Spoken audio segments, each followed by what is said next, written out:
Hello friends, आज आपण विज्ञान विषय म्हणजे सायन्स याची प्रश्नपत्रिका कशी सोडवायची आहे हे पाहणार आहोत. तर या ठिकाणी मी तुम्हाला व्हिडिओमध्ये एक्सप्लेनही केलेलं आहे. आपल्या तवले पाटील एज्युकेशन चॅनलवरती दिलेलं आहे कशा प्रकारे पहिलं पेज फिल करायचं आहे ते. त्यानंतर पहा, दुसऱ्या पेजवरती जो काही क्वेश्चन क्रमांक 1 आहे तर असा या ठिकाणी लिहायचा आहे.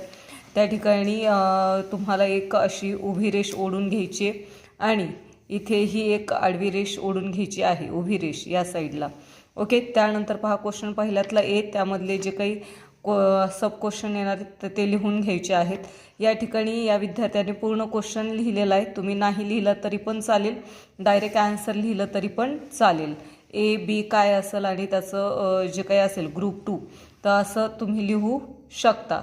ओके, त्यानंतर क्वेश्चन बी इथं दिलेला आहे, त्याचंही तुम्ही डायरेक्ट आन्सर लिहिलं तरी पण चालेल. ओके, चलो अशा प्रकारे तुम्हाला काय करायचं लिहून घ्यायचं आहे. त्यानंतर क्वेश्चन दुसरा जो आहे तर तो न्यू पेजवरती सुरू करायचा आहे. त्यामधला ए, त्यामधले सब क्वेश्चन आणि सब क्वेश्चनचे जे काही पॉईंट्स असतील तर ते पॉईंट्सही याच्या आतमध्येच घ्यायचे आहेत, इकडे टाकायचे नाहीत. पॉईंट्स या ठिकाणीच टाकायचे, त्या विद्यार्थ्यांनी टाकल्याप्रमाणे इथे तसंच करायचं आहे. नंतर क्वेश्चन दुसऱ्यातलं बी, त्यामधला दुसरा क्वेश्चन दिलेला आहे. त्यानंतर पहा, या ठिकाणी क्वेश्चन दुसऱ्यातले क्वेश्चन तुम्हाला दिलेले आहेत. सब क्वेश्चन असेल तर त्याचंही डायरेक्ट आन्सर तुम्हाला लिहायचं आहे, क्वेश्चन लिहिण्याची गरज नाही.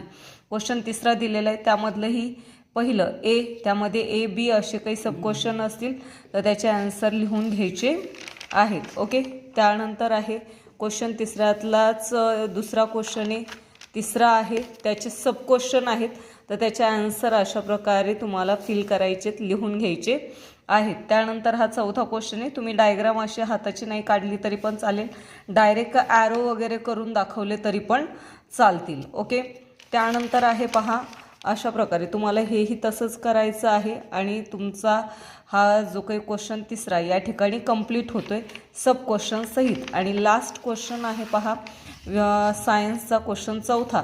तर या क्वेश्चन चौथ्यामधले हे सब क्वेश्चन आहेत आणि त्या सब क्वेश्चनमध्ये सुद्धा पुन्हा असे क्वेश्चन दिलेले आहेत तर हे त्याचे आन्सर. अशा प्रकारे डायरेक्ट तुम्ही आन्सर लिहायचे आहेत. ओके, अशा प्रकारे सुटसुटीत आणि व्यवस्थित पेपर लिहायचा आहे जेणेकरून तुम्हाला आउट ऑफ मार्क पडून जातील. Okay, thank you.